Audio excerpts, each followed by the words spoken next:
नासिर जिले सांगड़ में उस्ताद तंजीमन जा इख्तिलाफ निबरी न सघिया आहिनि। गस्टा मैसर ग्रुप पारां गस्टा कास्केली ग्रुप ते संगीन इल्जाम लगाई छॾिया आहिनि। इन सिलसिले में ॾिसूं था सांगड़ मां रशीद मक्सीअ जी रिपोर्ट।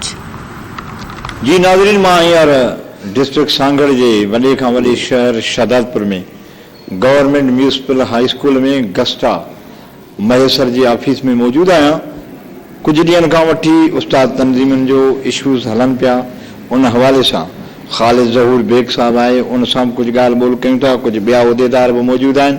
जी ख़ालिद साहब, तव्हांजे ग्रुप जे तरफ़ां कुछ ख़वातीन जूं ये शिकायतूं आहिनि त असांखे शोकाज़ जेके नोटिस मोकिलिया विया ऐं ॿी धुर चवे थी त इन जो पस मंज़र कुछ ॿियो आहे ऐं असांखे ब्लैकमेलिंग करण लाइ ही जेके मामला खयां था वञनि, तव्हां इन जे बारे में छा चओ? साईं, आउं तव्हांखे ॿुधाइणु चाहियां थो त ही गस्टा ख़ासकेली ग्रुप ऐं हिते सांगड़ में खणी चऊंसि त गस्टा निज़ामानी ग्रुप, इहो 25-30 सालनि खां जेको आहे उस्तादनि जे मथां मुसलत आहे। उस्तादनि जा कम सभु पैसनि सां थींदा हुआ। उस्ताद जी का बि इज़त कान हुई। DO office, director office, treasury, जिथे किथे उस्ताद वीचारा पैसा भरे ऐं पंहिंजो कमु कराईंदा हुआ।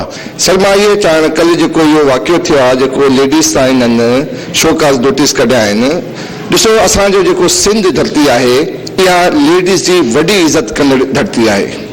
असां पुलिस जी सख़्त चेकिंग में भी हूंदा आहियूं त जे गाॾीअ में लेडीज़ बीठी हूंदी आहे त पुलिस वारा भी उन गाॾी खे छॾे ॾींदा आहिनि त बाबा असां इनखे चेकिंग न कंदासीं।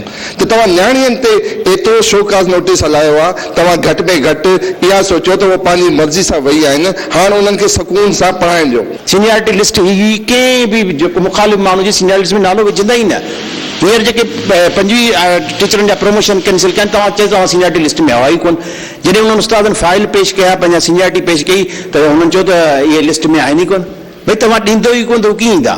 ऐं जेके हुननि एप्लीकेशन बि जमा कराई, हिननि खां पुछा छा कयो आहे, हिननि खे गिरफ़्तार कयो। जेकॾहिं हीअ मुलविस आहिनि त हिन गिरफ़्तार थियणु खपनि ताकि ॿीहर को बि इन्हनि टीचरनि सां इहे अहिड़ी ज़्यादती न करे सघे।